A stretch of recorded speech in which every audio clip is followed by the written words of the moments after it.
সালের ২৫ ও ২৬ ফেব্রুয়ারি পিলখানার বিডিআর সদর দপ্তরের নারকীয় হত্যাকাণ্ডে নিহত হন ৫৭ জন সেনা কর্মকর্তা।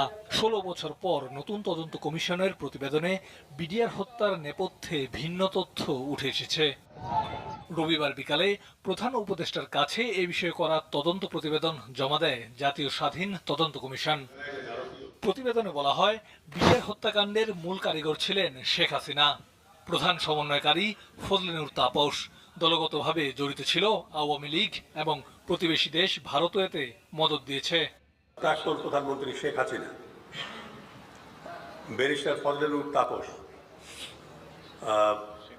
শেখ সেলি, মির্জা আজমের কথা আমি বলেছি, তারপরে নানক, জাহাঙ্গীর কবির নানক, সাহারা খাতুন এবং জেনারেল তারেক এবং প্রাক্তন সেনা